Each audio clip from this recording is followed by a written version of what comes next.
Hello. This is some incredible artwork, and I will share the details in the description. I found it on ArtStation, and I want to have it to be able to be looked at while I talk about some ideas of God. So, the logic of there being a God or not is very tricky, um, and I wrote down a lot of different things to discuss. But first of all, when you look at this image,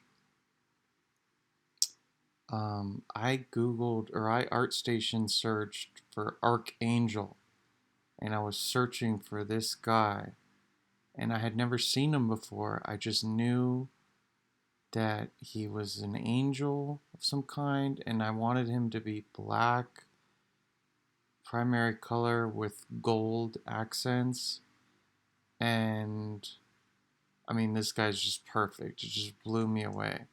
At first, I thought his face could be better, but then you realize that it's perfect.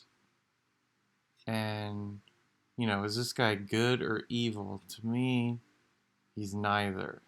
I mean, this dude, my first impression of this dude is he's almost got some Homelander vibes from The Boys. It's a TV show, and he's kind of like a Superman, a bad Superman,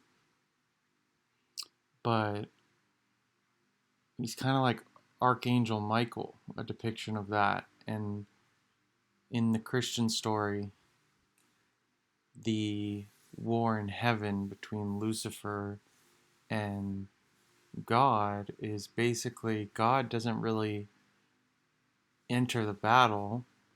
It's just Lucifer is said to be the strongest angel, and it's Lucifer and 1/3 of the angels that he convinced to join his rebellion versus this guy, Archangel Michael, and his 2/3 of angels. And Lucifer turns into a dragon to kind of even the odds and is defeated by the Archangel Michael and the good angels. And that the Lucifer and the fallen angels fall down to earth from heaven and they rule over us here. Um, and this guy is like God's like um, wingman. But there's a lot of different things I want to point out. Like, uh, is God all powerful? I think he is, but he values strength and wisdom. So like this angel guy here is full of strength. He's probably as strong as it gets. And he's probably as wise as it gets too. And noble. And but he's got an edge to him. But my point is if God himself was in the war in heaven, it would be a contradiction.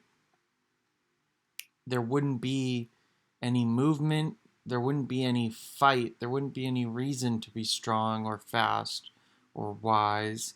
He would be all powerful and omniscient and untouchable, basically. Whereas this archangel guy is mighty, but he's not almighty. So you could, if you're Satan and you turn into a dragon, you could rip his wing off. He might still beat you, but you could damage him. And God himself just didn't even enter the battle because he already knew the outcome, which is that the rebellion was futile, and he just let Michael take care of business. But my point is, Michael has muscles here. and he's strong. And in the show Dragon Ball Z, with a lot of awesome fights, there's a bad guy named Majin Buu. And Majin Buu is not strong or muscular or fast. He's just overwhelmingly powerful. So he's kind of like a kid. And his first form you see him in, he's this big, puffy, pink, fat guy. And he's fat because he sees no reason to work out because he's so much more powerful than everything else in his world, that when Goku and Gohan and Vegeta all try to attack him, he just laughs and turns them into chocolate and eats them. And it's like it's a it's an instance where it shows how true strength wouldn't even have any need to be, like, if you're unbeatable, there's no point in looking like this guy does here. And there's no point to a war if you're not going to fight it. If you're like, it's hard to explain, but God himself is all powerful, but other elements on his team are not. Like, this guy is not. But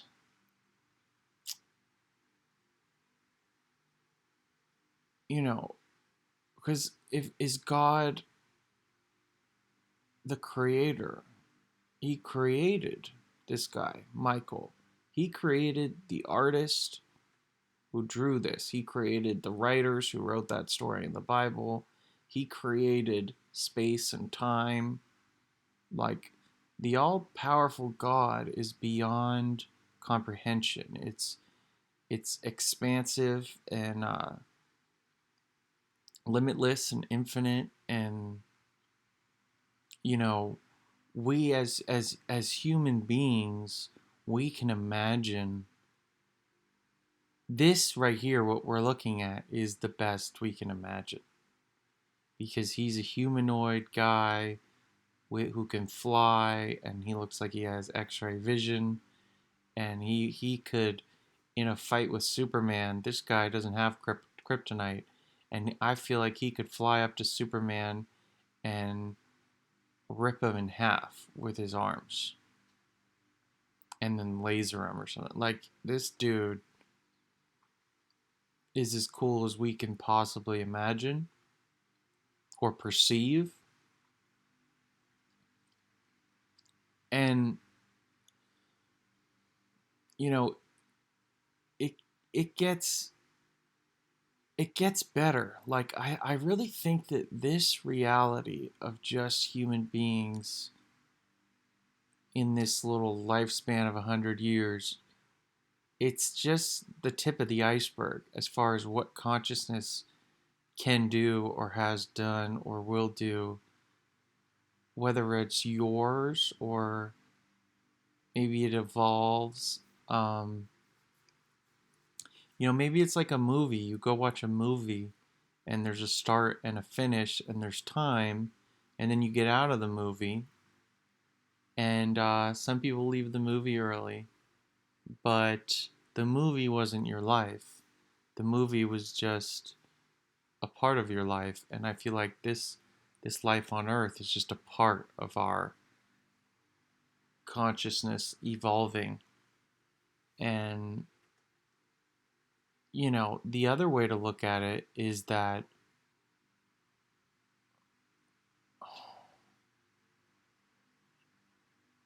I don't even want to say everything's an accident, but let's just say, you know, a person, well, let's fine, we'll say everything's an accident and all these stories are made up, okay?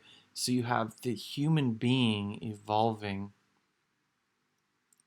on Earth, due to just accident after accident, evolution. You have this perfect uh, human, and the human, or not perfect, but just you think of a regular man, mankind thinks about concepts and abstracts out archetypes of like strength or wisdom or truth, and they tell themselves stories, and they made everything up. um and they look up to these ideals and strive towards it. My problem with that whole logic is, well, how did you get here? Who started the accident? I mean, in order for an accident to happen, someone spilled the drink, someone bumped into someone else, someone crashed their car. Like, accidents don't happen out of nothing. There has to be a person responsible for the accident, and that to me is God, and he exists outside of time,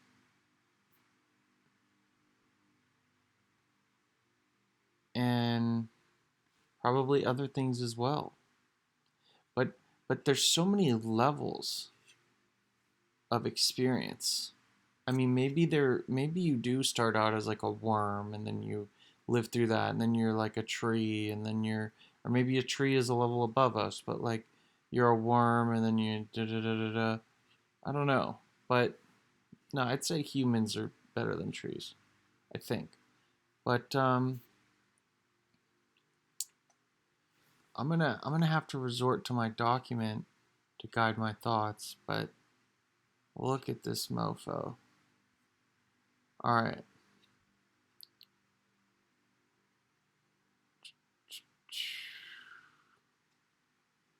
Okay, so the Jordan Peterson argument is, human beings are learning how to think, they're learning how to live, they're evolving, and their mind evolves. And to dominate the other creatures on Earth, or just the natural progress of evolution, they tell themselves these stories, and the Christian story is one about sacrifice. And human beings learn to sacrifice fun now and have fun later by like building a house and reaping the benefits later, planting a seed. Even heaven is all about the stories Jesus, the parables about heaven is all like, oh, like sell everything you have to for this one chance, and then you make it, or plant your seeds. I mean, I don't know. Um, and if so, God is the creator, and is he omniscient, or is he on the path to omniscience? Like, was he born omniscient, or did he? Is this the process of God becoming omniscient? Like, is he learning? Is God learning? I mean, if you have free will, isn't God learning about you?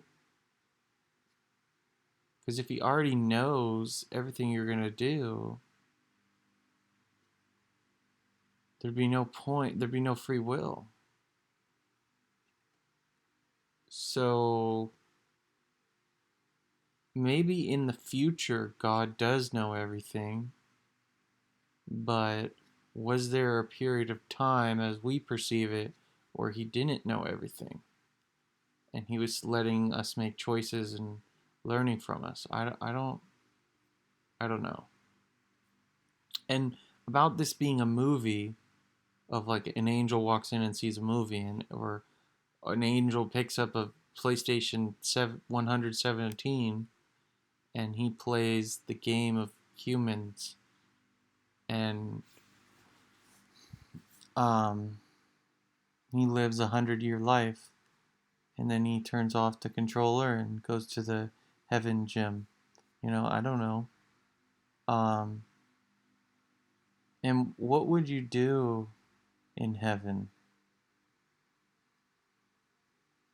I don't think it would be boring. I don't think this guy is bored. I think this guy is so far, if he was real, like Archangel Michael, and he looked like this, he's he's lived many lives, and he has a dark side to him that he's integrated to fight for the good, and he uses his darkness to fight for light. And Jordan Peterson also talks about that, is a man's ability to not lose that darkness but harness it for good. And in True Detective, Rustin Cole says the world needs bad men. We keep the other bad men. I think this guy's got some bad in him. And Nietzsche with his beyond good and evil,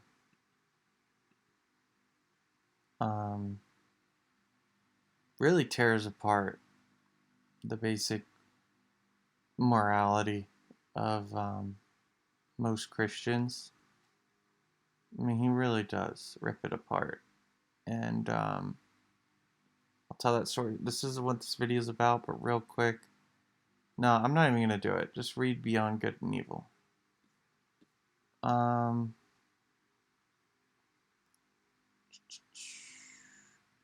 okay, and last thing. Why isn't there a movie? Or, I mean, there probably is a bad one, but I would love to see this guy animated and fighting the dragon in heaven. Um, like a 2-hour movie of, the beginning is everyone's in heaven, and then Lucifer is like the most beautiful and getting a lot of credit, and he's really full of himself, and then he recruits half the angels or a third of the angels to overthrow God, and then this guy's like, hell no, dude. And then they fight, and this guy wins.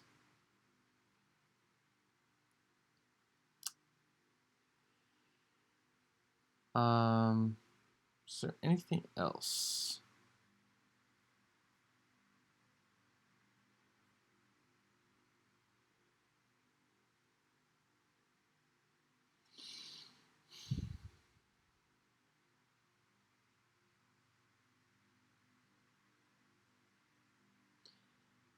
I don't know. I don't know. I think it's worth questioning all these questions, and I think it's worth knowing your Bible, and because it's either like Peterson says, the collective like wisdom of like millions of years of thinking, or like it's all the profound things like boiled down to a story, or it's the truth, I guess. I mean, I like Jesus, but even Jesus in a fight is a contradiction, because he'd be bulletproof and there'd be no need to dodge. This guy, if you shot him, he would dodge it or block it or attack back, but Jesus would be um just completely ridiculously overpowered. So there's something awesome about not being overpowered, but by overcoming your inner darkness and becoming a force for good. Like this guy is, why is he so appealing artistically to us human beings? I think it's because He is the Alpha. He is the ultimate archetype of a man. Like, I want to be like this guy, and I want to fight for God in heaven, you know? Um, does God need my help? It's a contradiction. Like, that's why the logic of this is so interesting. Um, what is it? Is it God splitting himself up into fractions of himself and then letting the fractions of himself fight in a war and keeping the good? And just, is he in a perpetual state of improvement or a constant state of perfection?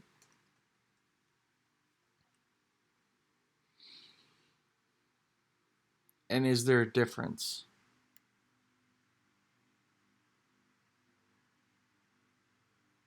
I mean, whoever drew this is just fucking unbelievably talented. I just can't even imagine. I really want to use Blender and make something like this, but holy shit. So, what do you guys think? Um, if God is all powerful, why does he need this guy?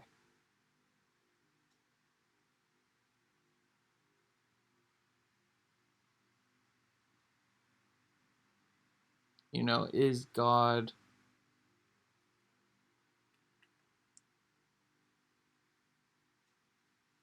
a contradiction?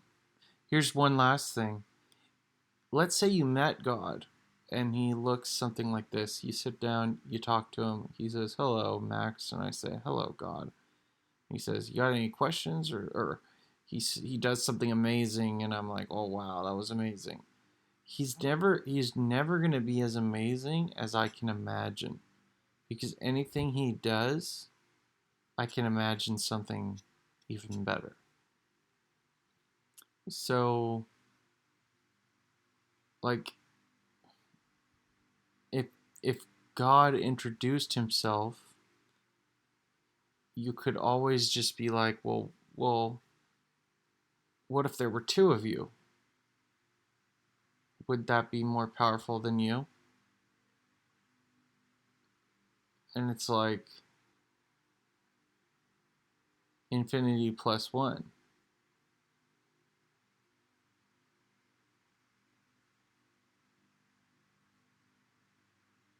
So is God imaginary? Because, is is it just the brain stem into this cortex, and human beings are just imagining God?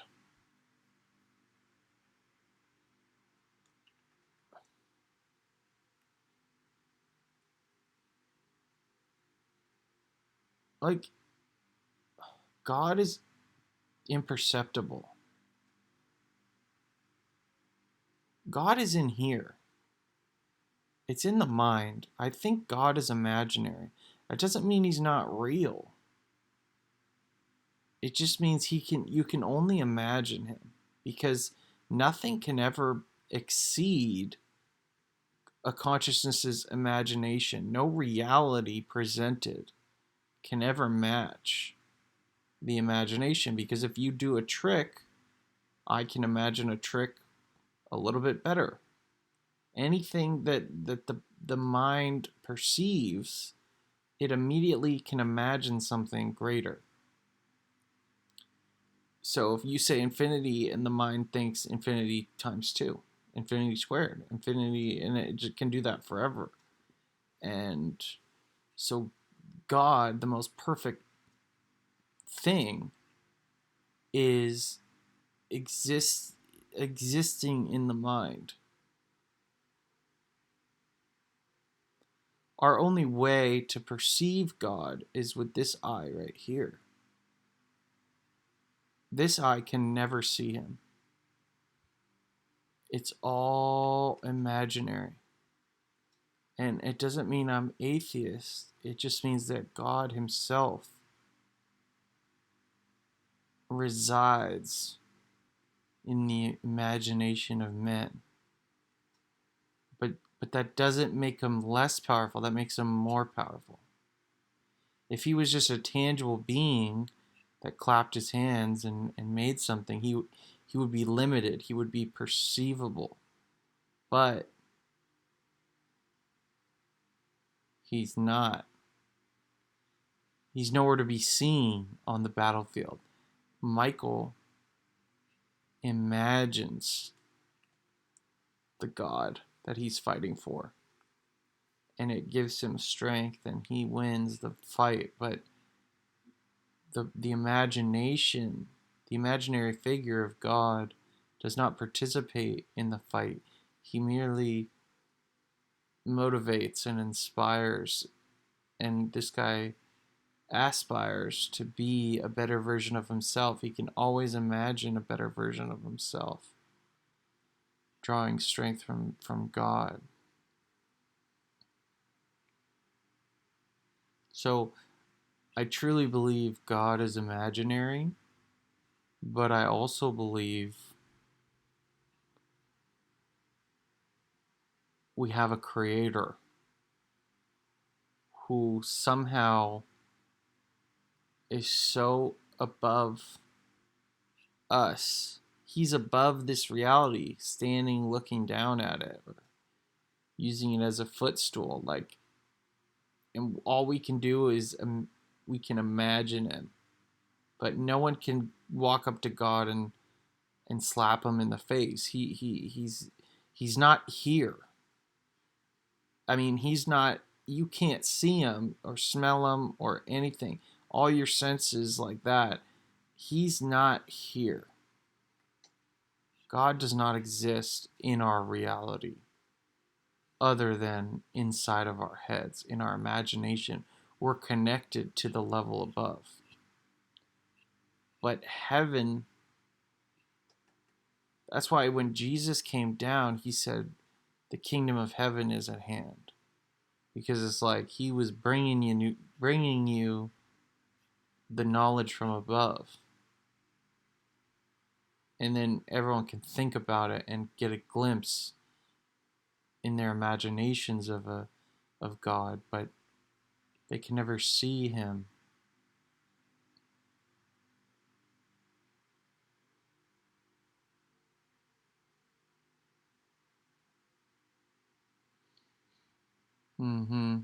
So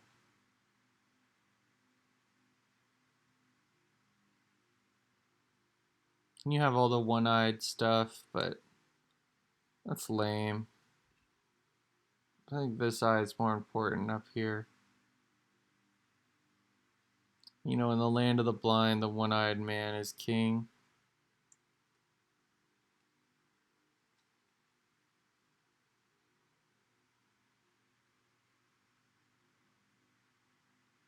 But the King of Kings is up top.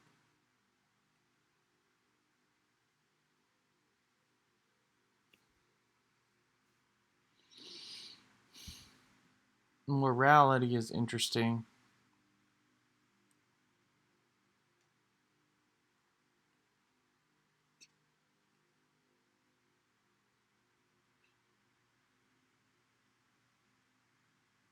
Okay.